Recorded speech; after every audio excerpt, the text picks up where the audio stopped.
Hi, I'm Rick Kaler. Thanks for joining me. For decades, there's been a divide that limits the options for American workers who are saving for retirement.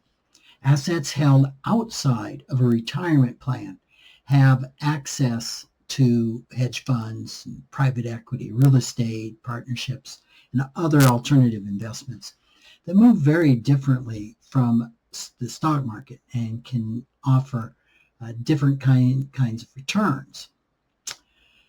In 401k plans, they have long offered a limited menu like stock funds, bond funds, a target date fund, a money market fund, but very little else.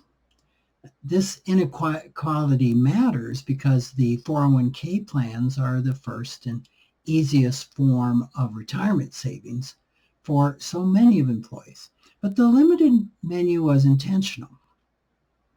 For decades, regulators assumed that 401k participants, unlike more sophisticated investors with access to alternatives, lacked the knowledge to evaluate complex or high-risk investments, and restricting their choices was a form of protection, a well-intentioned one.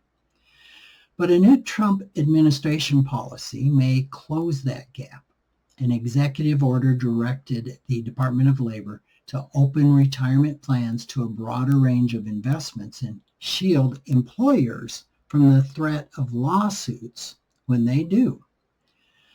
The rationale is that the government should be neutral on asset classes. It should not put its thumb on the scale by declaring it loves stocks but it hates commodities, or favors mutual funds but not real estate investment trusts. Marcia S. Wagner, who is the founder of the Wagner Law Group, framed this pretty clearly in a presentation at the 2026 Financial Planning Association SHIFT conference. The relevant question is not what type of asset it is, but whether the people responsible for your retirement plan followed a prudent process and used fiduciary judgment in selecting it. I fully support that view.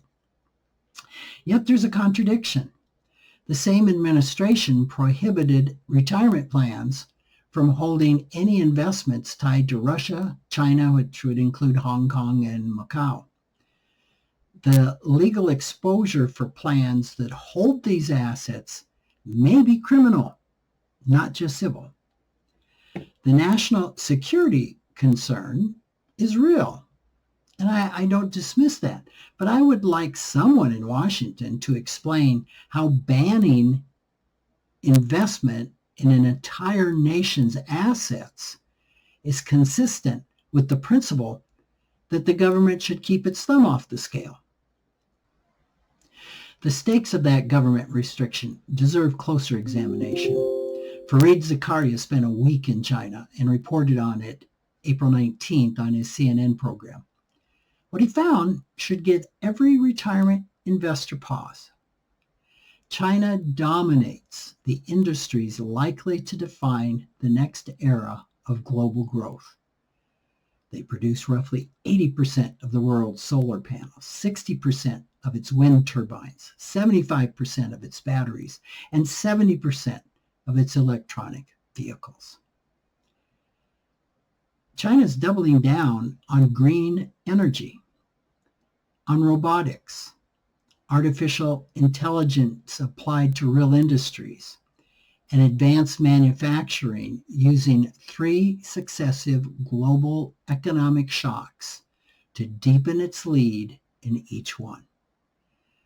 These aren't marginal sectors. They're the very foundation of the next economy. And American retirement plans are now being told to stay out of them. Now, to be fair, much of what the administration is doing here represents real progress. The proposed DOL regulations require that any investment on a plan menu be evaluated against 6 factors: risk-adjusted performance, fees, volatility, valuation, benchmarking, and complexity. A Supreme Court case, Intel versus Anderson, expected to be decided this fall, might further reduce the litigation threat that has kept most employers from offering workers anything beyond conventional options for well over a generation. What troubles me the most is the contradiction at the center of this.